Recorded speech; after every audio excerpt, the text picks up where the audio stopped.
And joining us in studio this morning, commander of our Roswell VFW Post 12184, Jason Burke, back with us. Good morning. Morning. How are you doing? Doing good. How are you doing? Doing great. Doing great. I must say it's a lot easier when people say, "Well, I'm in Legion or anything." 61. That's a lot of numbers. 12184. That is a lot of. That's a big ID number. It's like 12184. We're the 12,000th VFW post in the United States. It's hard to make it flow off the tongue a little bit there. Yeah.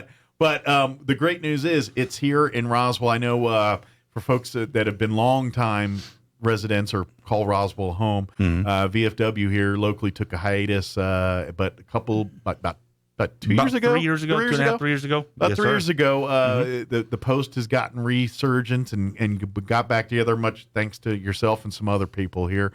And it's now thriving and going. So veterans, calling all veterans, we're looking for new members to come be a part of the Roswell VFW Post. Absolutely. Every day, we need members. We will never, as long as you have the qualifications, we're not ever going to say, no, we don't need any members right now. Sure. We could always use members. Well, and it's much like Legion, so we share a lot of the same stuff here, and so it's great.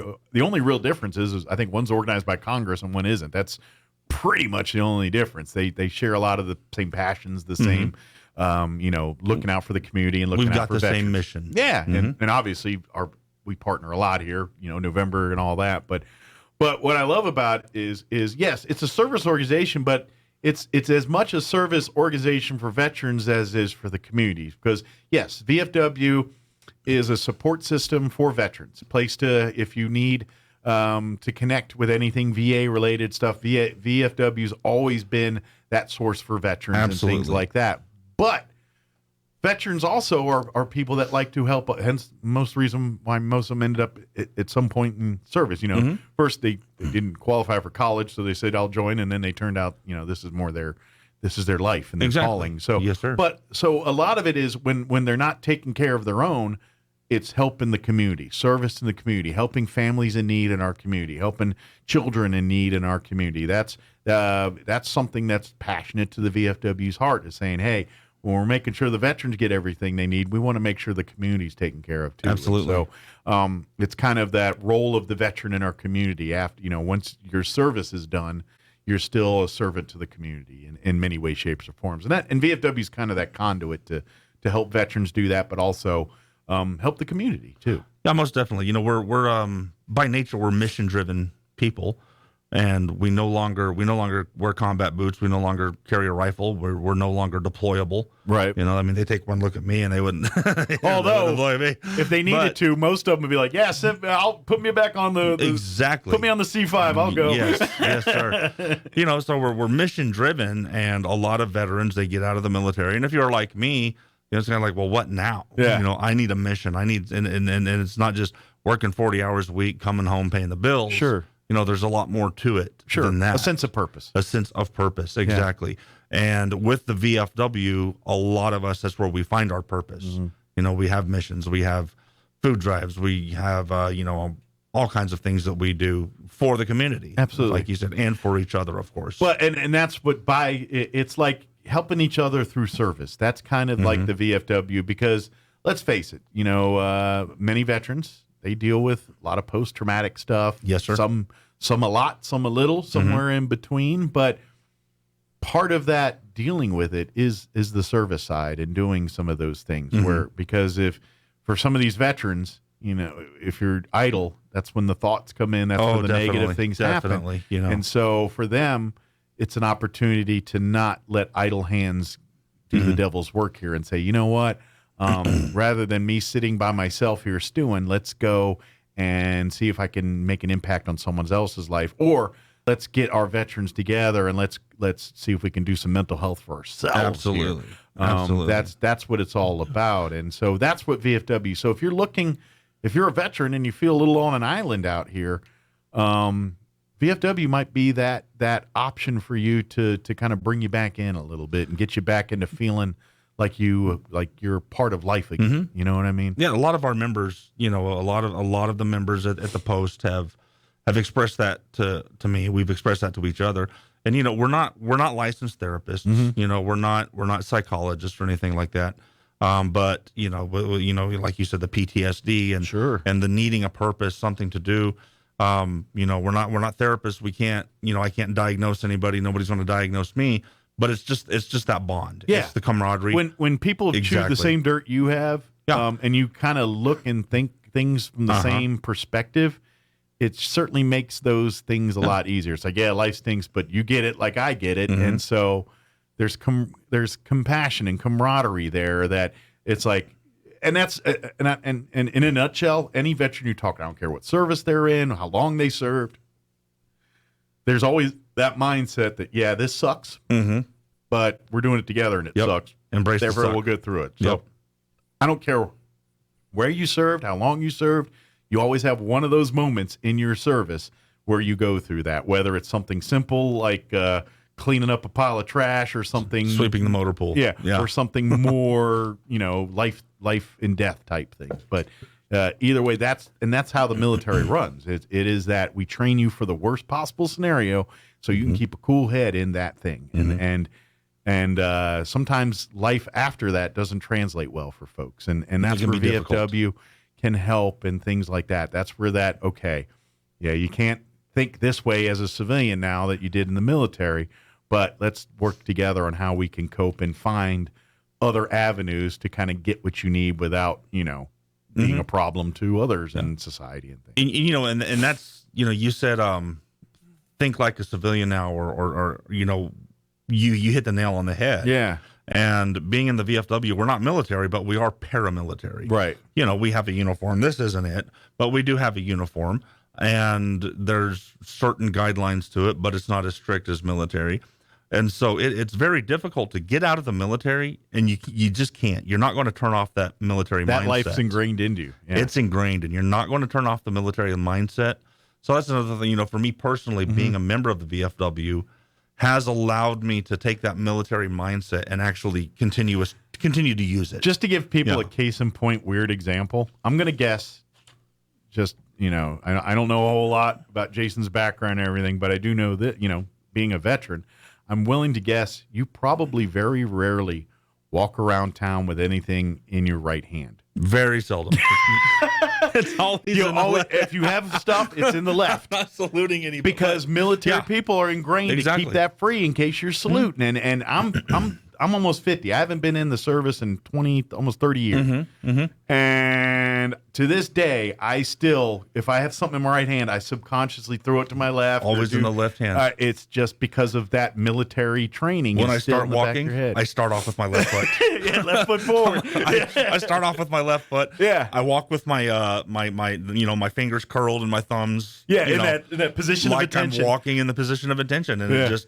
And once in a while, somebody will notice that. Why do you walk with a clenched fist? Well, it's not a clenched fist. It's just how I walk. Force of habit. Force of habit. It's just, and once that's ingrained into you, it's hard to kind of just stop doing it that way. Very tough. And so that just if you want to spot veterans, there's simple little things, real quick. It's not always haircut and things. Not always. But I don't have any hair. Yeah, but you go like, oh yeah, there's some military background behind that. You can just tell. Oh, definitely. And that's the great kinship. And let's face it, every one of us that have been in the military have done some of the dumbest things you've ever done, too. And there's comradeship in that as well, too. It's like, oh, yeah, have you ever had to paint rocks? I did. You know what I mean? I had to one time, I got in trouble for I was in basic training, and I pulled a leaf off of a little tree, and a drill sergeant saw that. And now this was back when the drill sergeants could still yell at you and call you names and talk about your mama and everything else. Oh, and yeah. It didn't work out. I can't repeat everything the drill sergeant said. Most can't. Exactly. But I had to adopt that tree. That was my baby for the next 3 months. And I had to water it and yell at it. I had to go out and discipline my tree when it was too windy and the tree would wave too much.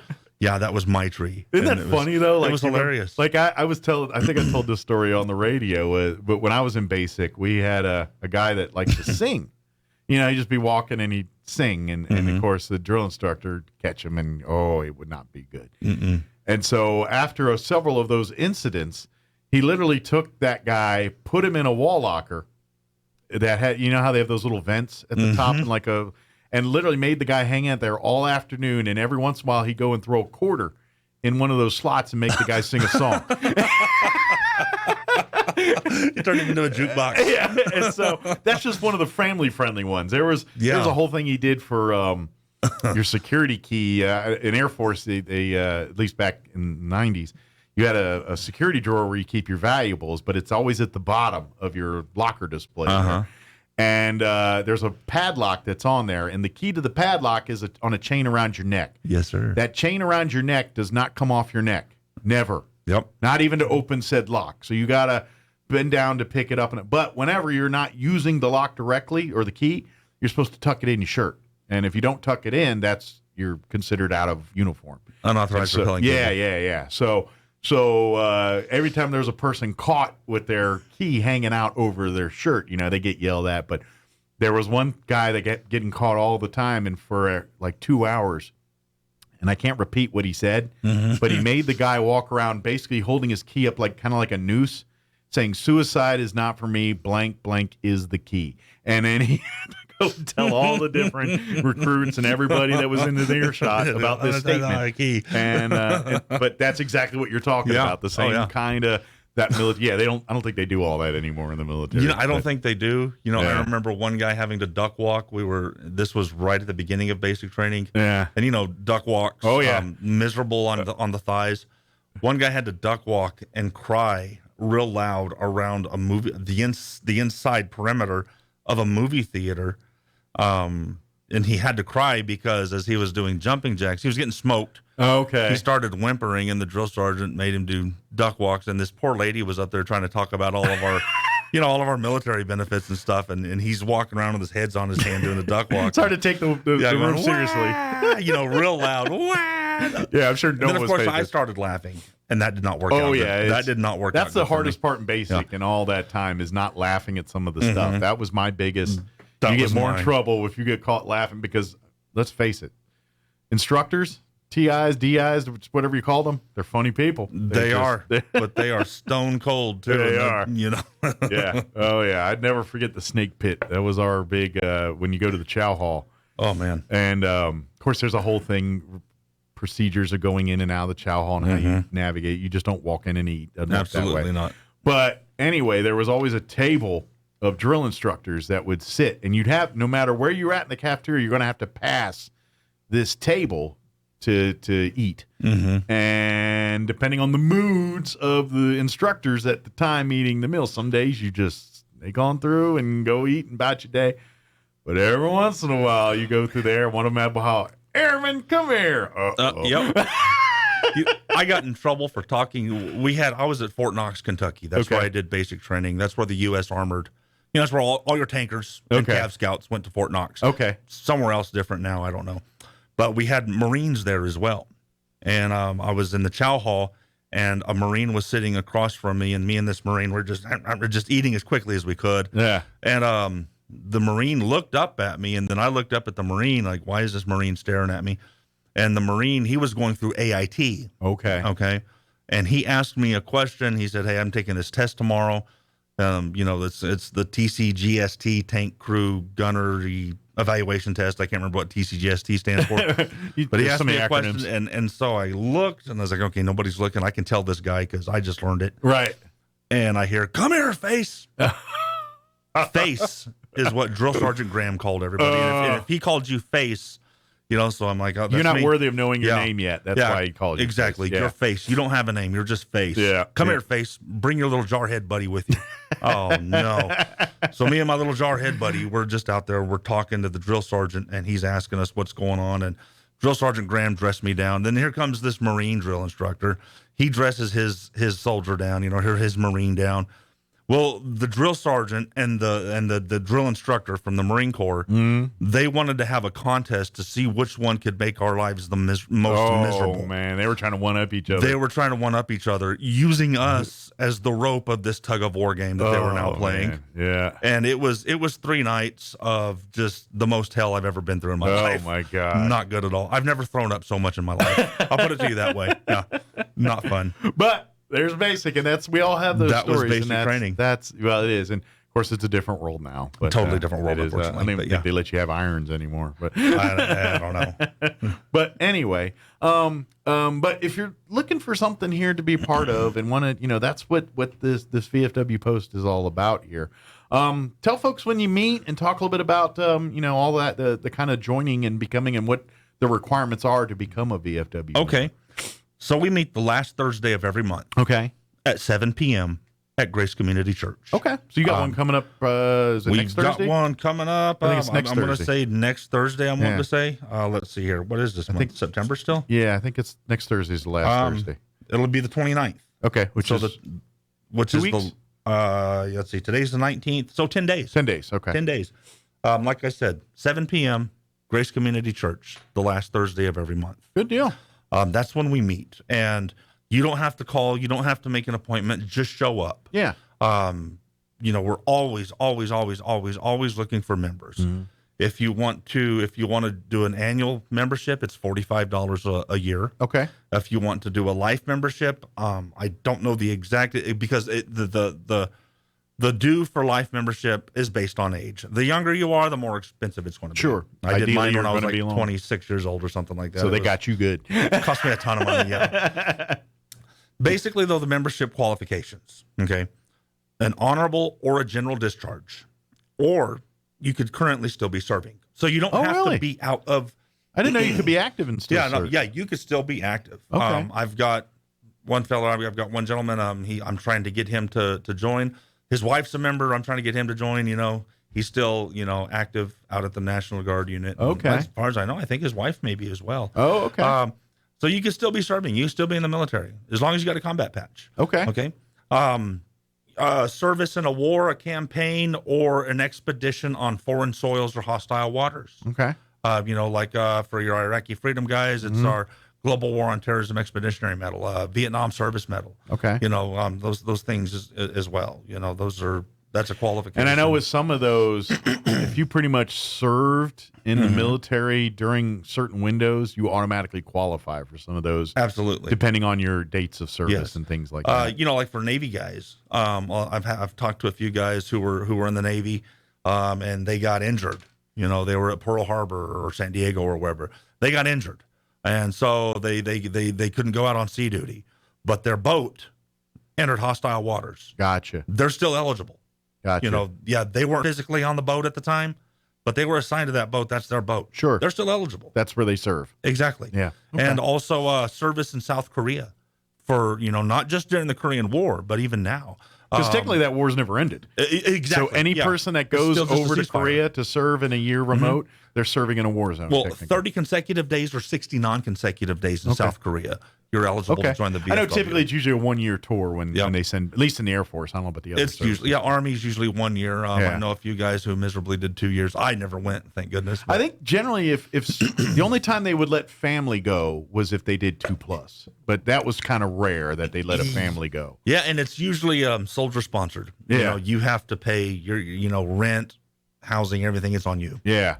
Getting them there, getting them back, it's on you. Yeah. But there's a few circumstances where they will let that happen. But not very often. Not very often. Yeah. Yep. Interesting. But A lot of those anyway, soldiers come back with wives. this is if you don't have one, they've got a fine selection over Here there. they go. got a taste for kimchi, and you might have a wife when you're done. Yep. Oh yeah. Kimchi's not bad. It's not. It smells much worse than it tastes. Absolutely. Oh yeah. But those are actually qualifiers for VFW here. So if please do your research. Maybe if you're interested in come out to the next Thursday meeting. If you happen to think about it, bring you a DD 214 with you. That'll tell you all of your service and everything on there, and that'll tell you real quick.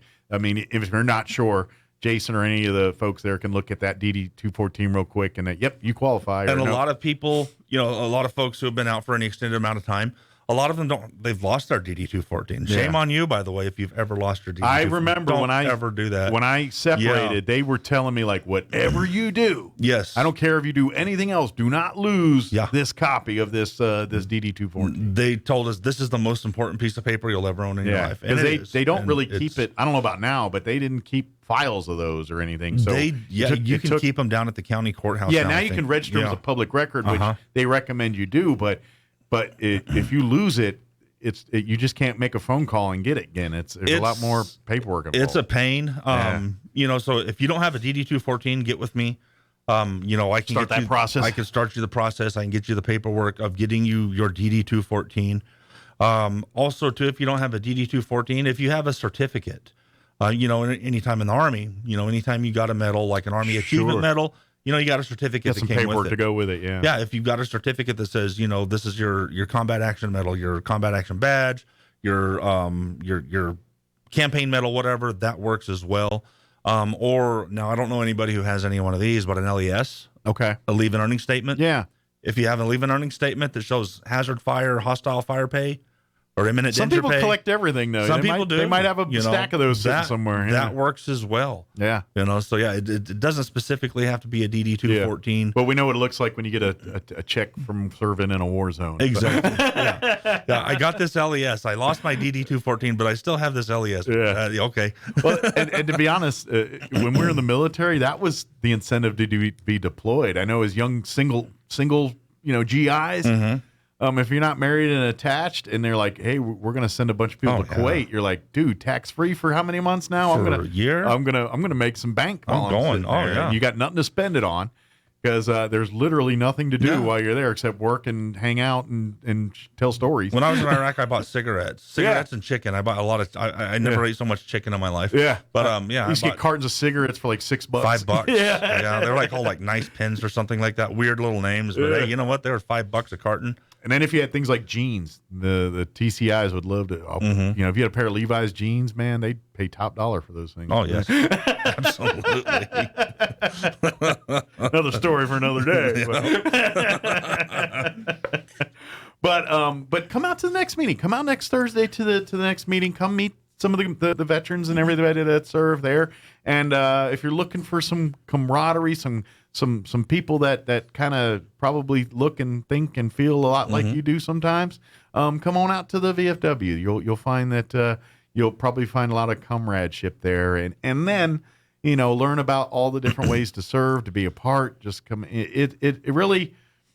It's just a way to be plugged in with your veteran status and veteran. That's at the end of the day, it's a support system for you as much as it is a service organization to the people that the VFW serve. And we've got a good group of guys, and we're planning some big things. Good. We're planning big things to be a part of. Good deal. So. Well, I know you do have a couple fundraising events we want to just kind of put on people's radar real quick. Go ahead. Absolutely. Yeah. So we've got a food drive coming up. Okay. November 6th and November 7th. Okay. Right, and it's for the Thanksgiving holidays. That's why we're doing it. To help out with the again, a community activity to help out with the folks who are needy during the holidays. There's some unfortunate. And there's probably a lot of veterans in that group of need because probably you know as well as I do, veterans aren't the most forthcoming when it comes to asking for help. Nope, they'd rather beat us in the head, upside our head to finally take help. We don't like to go to the doctor. We don't like to ask for help. We don't. Yeah, nope. It's an MO. Yeah, it is exactly, and it's a little bit of pride, And so we're having this food drive on November 6th and November 7th from 8 to 5. And it's going to be out at Fire Station number 1. Okay. Right out there on Pennsylvania. Fire South department's Pennsylvania. always awesome with helping out, especially with veteran-related things and stuff. Whenever we do flag retirements and stuff, those guys hang out and help with all of that. They, because I'm guessing there's probably quite a few veterans amongst that firehouse themselves. I would imagine. Know so exactly I might take it as an opportunity to do a little bit of recruiting. You might, yeah. I bet there's a lot of prior service in that yes, firehouse. Sir. Yeah. Yes, sir. So a lot of it, we're going to be out there doing that. And we also have our parade coming up November 12th. Yes, the Veterans Parade, the Veterans Day Parade that us and the American Legion Posts have been planning and working hard to get done. So hopefully, and we'll have some fundraising activities, some vendor booths set up at the Wool Bowl. Yeah, out there. Yeah, so hopefully, folks, when you come out for the Veterans Day Parade here in November, come out the courthouse lawn and partake in the ceremonies and the parade. But the party fun is actually going to be happening right after at the Wool Bowl. So definitely. as soon as everyone kind party of conglomerates back at the Wool Bowl, come on out. We're hoping to have some National Guards cool stuff out there. Some vehicles, maybe an invisible jet or two, of course, food and, stuff for people to do and, check out.